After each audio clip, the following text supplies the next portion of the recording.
I will try to tell you how Americans pronounce the word house, but first I want to make a wider point that addresses another common comment I got on my Canadian accent video. I think that people expect spoken language to operate like written language, because in writing, the letters are completely separate things. They're discrete. You have an A and you have an O, and the only way to confuse the two is if your penmanship is terrible. But sounds aren't discrete, they exist on a continuum and you can smoothly slide between them. So if I start with an A and start gliding to an O, ow, the question then becomes at what point during that slide does that A turn into an O? And part of learning a language is learning where to draw those distinctions. But it's even more complicated than that, because while A to O is mostly in the lips aren't the only thing that you can change to change the sound. For example, tongue placement. I, I.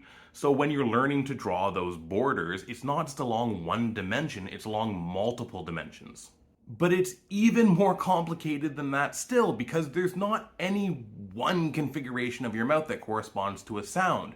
Rather, it's a fuzzy target where anything remotely close to the sound that you're trying to make, your brain recognizes and autocorrects into that sound. So here's where accents come in, because different groups of people can draw those borders differently. Their fuzzy area can be a different shape. It can be a different size. It can be in a different location.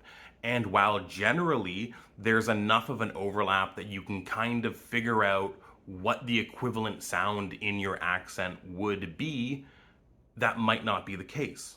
And complicating things even further, because those fuzzy areas across accents can be different sizes, you can end up in situations where to one person, the sound that you're saying is outside of their fuzzy area to the point where they recognize it as different, but the sound that they're saying is inside yours, so your brain autocorrects it. Which brings us to American versus Canadian house, because as a Canadian, the vowel that Americans use is close enough to the one that I use that my brain goes, yeah, sounds great, sounds exactly like what I say. But to an American, the vowel that I use is different enough that they recognize it as a separate sound. So I'm going to try to do it, but I am not a phonetician and I am very bad at doing accents. So my Canadian accent probably is going to leak through, but I'm going to give it my best shot. The vowel in Canadian house is the same one used in mouse. House. The vowel used in American house is the same one used in father. House. House. House. House. House.